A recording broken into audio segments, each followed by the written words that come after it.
বাংলাদেশের মানুষ ভীষণ ভীষণ অকৃতজ্ঞ মন্তব্য সজীব অজের জয়ের। ক্ষমা চেয়েছে পুলিশ অ্যাসোসিয়েশন, বাহিনীতে সংস্কারের দাবি। গা ঢাকা দিয়েছেন কণ্ঠশিল্পী মমতাজ। এছাড়াও জানবেন হাসান মাহমুদকে সেনাবাহিনীর কাছে হস্তান্তর। আমাদের বাড়ি তো পুড়িয়ে ফেলেছে, তারা তো আমাদেরকে জানে মারার চেষ্টা করছে। অভিমান। বাংলাদেশের মানুষ ভীষণ ভীষণ অকৃতজ্ঞ। বাংলাদেশের সাবেক প্রধানমন্ত্রী দেশ থেকে ভারতে পালিয়ে যাওয়ার পর বাংলাদেশের মানুষদের ভীষণ ভীষণ অকৃতজ্ঞ বলে অভিহিত করেছেন তারই ছেলে সজীব ওয়াজেদ জয়। ভারতের জি নেটওয়ার্কের ইংরেজি ভাষার সংবাদ মাধ্যম উইওনকে একটি বিশেষ ফোন সাক্ষাৎকারে তিনি আরও উল্লেখ করেছেন যে আন্তর্জাতিক সম্প্রদায় তার মায়ের বিরুদ্ধে এটা সেটা নিয়ে সমালোচনা করতে ব্যস্ত হয়ে পড়েছে। জয় বলেন, আমি বাংলাদেশের মানুষদের খুবই অকৃতজ্ঞ হতে দেখছি। তারা ভীষণ ভীষণ অকৃতজ্ঞ এবং তারা যে নেতৃত্ব পাবে তা তাদের প্রাপ্য। তিনি বলেন, আমার পরিবার 3 বার এর মধ্যে দিয়ে গেছে, এরপর আমরা আর এর মধ্যে নেই। বাংলাদেশকে বাঁচাতে বাঁচাতে আমরা ক্লান্ত। বাংলাদেশ এখন নিজের সমস্যা নিজেই সামলাতে পারে, এটা তাদের আর সমস্যা নয়, এটা আর আমাদের সমস্যা নয়। শেখ হাসিনার ভারতে আসার পর বাংলাদেশ সেনাবাহিনী একটি অন্তর্বর্তী সরকার গঠনের ঘোষণা দেওয়ার একদিন পর জয় এই মন্তব্য করলেন। হাসিনা সম্পর্কে জয় বলেন, তিনি ভালো আছেন, কিন্তু বাংলাদেশের জনগণের প্রতি তিনি খুবই হতাশাগ্রস্ত। আন্তর্জাতিক সম্প্রদায় তার মায়ের বিরুদ্ধে সমালোচনা করতে ব্যস্ত হয়ে পড়েছে। বাংলাদেশ এখন পরবর্তী পাকিস্তান হতে যাচ্ছে। জয় বলেন, হাসিনা 15 বছর ধরে বাংলাদেশের প্রধানমন্ত্রী ছিলেন, যা দেশের স্থিতিশীলতা অবলোকন করেছিল। এই অঞ্চলের দ্রুত বর্ধনশীল অর্থনীতিতে পরিণত হয়েছিল। বাংলাদেশের পরিস্থিতি এখন ভয়াবহ। জয় বলেন, আমি বলতে চাচ্ছি যে আপনি যদি এর নৈরাজ্যের দিকে তাকান তবে আপনি বুঝতে পারবেন যে আপনার কাছে কোনো আইনের শাসন নেই। আপনার জনতা রাস্তায় বাড়িঘর ভাঙচুর করছে এবং আমি এখন যা শুনছি তারা সংখ্যালঘু এবং হিন্দু মন্দিরগুলোতে আক্রমণ করছে। তাই বাংলাদেশ আসলে নৈরাজ্যের মধ্যে রয়েছে। জয় আরো বলেন, আমার মা দেশটিকে একটি গরিব দেশ থেকে মধ্যম আয়ের দেশে পরিণত করেছেন এবং ইতিহাসের বইয়ে শেখ হাসিনার শাসন আমল চিরকাল বাংলাদেশের স্বর্ণযুগ হিসেবে স্মরণীয় থাকবে। জয় বলেন, সারা দেশে সহিংসতা চলছে, সামরিক বাহিনী কি করছে, অন্তর্বর্তীকালীন সরকার কি কিছুই করছে না, তাদের এখন কোনো ক্ষমতা নেই। জয় বলেন, তার বয়স 77 বছর, এটাই ছিল তার শেষ মেয়াদ, সে এমনিতেই এরপর অবসরে যাচ্ছিল। তিনি আরো বলেন, তারা এখন আমাদের আওয়ামী লীগ নেতাদের স্বীকার করছে এবং অন্তর্বর্তীকালীন সরকার এমনকি আওয়ামী লীগকে অন্তর্ভুক্ত করছে না, তাহলে আমরা কেন মাথা ব্যথা করব? জয় এও বলেন, ডিজিটালাইজেশনের দ্বারা আধুনিকায়নের মাধ্যমে বাংলাদেশকে 21শ শতাব্দীতে নিয়ে আসতে আমি নিজেই সাহায্য করেছি। বিনা পারিশ্রমিকে আমি নিজেই ভীষণ পরিশ্রম করেছি। আমি বাংলাদেশ সরকারের সম্মানসূচক উপদেষ্টা হিসাবে কাজ করেছি।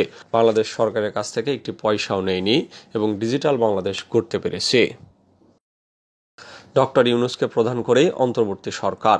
নোবেল বিজয়ী অর্থনীতিবিদ ডক্টর মোহাম্মদ ইউনূসকে প্রধান করে দেশের পরবর্তী অন্তর্বর্তীকালীন সরকার গঠনের সিদ্ধান্ত নেওয়া হয়েছে। মঙ্গলবার রাতে গণভবনে রাষ্ট্রপতি মোহাম্মদ শাহাবুদ্দিনের সঙ্গে 3 বাহিনীর প্রধানগণ এবং ছাত্র আন্দোলনের সমন্বয়কদের বৈঠকে এই সিদ্ধান্ত হয়।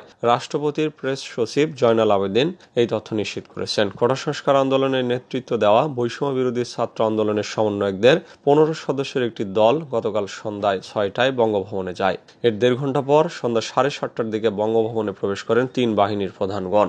বঙ্গভবনে রাষ্ট্রপতির সঙ্গে 3 বাহিনীর প্রধানগণ এবং ছাত্র আন্দোলনের সমন্বয়কদের দীর্ঘ বৈঠকে ডক্টর মোহাম্মদ ইউনূসকে প্রধান করে অন্তর্বর্তীকালীন সরকার গঠনের সিদ্ধান্ত হয়। বৈঠক শেষে রাত 12:15টার দিকে বঙ্গভবন থেকে বেরিয়ে বৈষম্য বিরোধী ছাত্র আন্দোলনের সমন্বয়কদের পক্ষে সেখানে অপেক্ষমান সাংবাদিকদের সঙ্গে কথা বলেন সমন্বয়ক নাহিদ ইসলাম। তিনি বলেন, তারা অন্তর্বর্তীকালীন সরকারের প্রধান হিসেবে ডক্টর মোহাম্মদ ইউনূসের নাম প্রস্তাব করেছেন। রাষ্ট্রপতি তাতে সম্মতি দিয়েছেন। এছাড়া অন্তর্বর্তী সরকারের বাকি সদস্য কারা হবেন সে বিষয়ে 15 জনের নামের একটি তালিকা তারা দিয়েছেন, যেখানে নাগরিক সমাজ সহ ছাত্র প্রতিনিধিত্ব রয়েছে। খুবই দ্রুত সময়ের মধ্যে এই তালিকা নিয়ে বিভিন্ন রাজনৈতিক পক্ষের সঙ্গে আলোচনা করে এটি চূড়ান্ত হবে। ক্ষমা চেয়েছে পুলিশ অ্যাসোসিয়েশন, বাহিনীতে সংস্কারের দাবি। ছাত্রদের সঙ্গে অন্যায়ের জন্য ক্ষমা চেয়েছে বাংলাদেশ অ্যাসোসিয়েশন অব পুলিশ। একই সঙ্গে বাহিনীতে সংস্কার দাবি করেছে সংগঠনটি।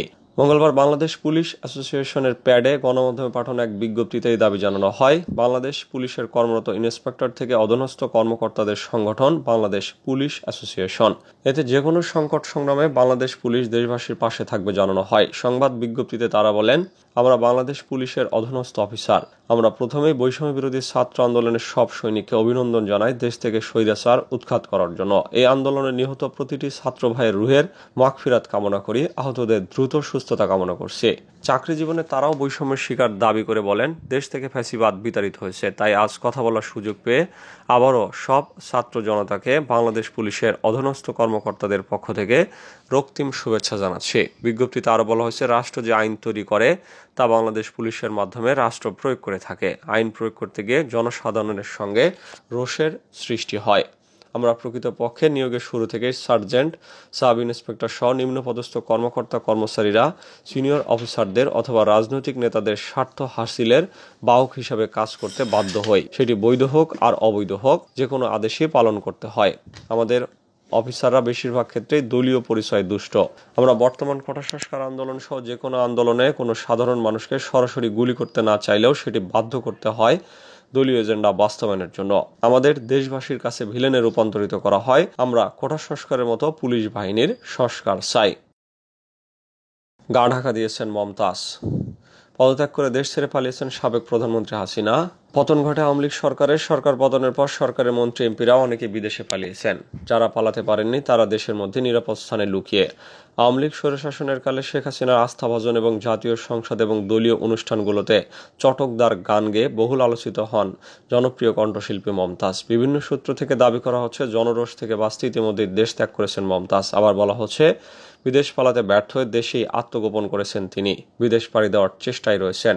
তার ব্যক্তিগত মুঠোফোনও গত 4 দিন ধরে বন্ধ। জাতীয় সংসদ নির্বাচনে মানিকগঞ্জ 2 আসনে নৌকার টিকিট পেয়েও স্বতন্ত্র প্রার্থীর কাছে কুপকাত হন মমতাজ। স্বতন্ত্র প্রার্থী ট্রাক প্রতীকের দেওয়ান জাহিদ আহমেদ টুলুর সঙ্গে ভোট যুদ্ধে হেরে যান এই সঙ্গীত শিল্পী।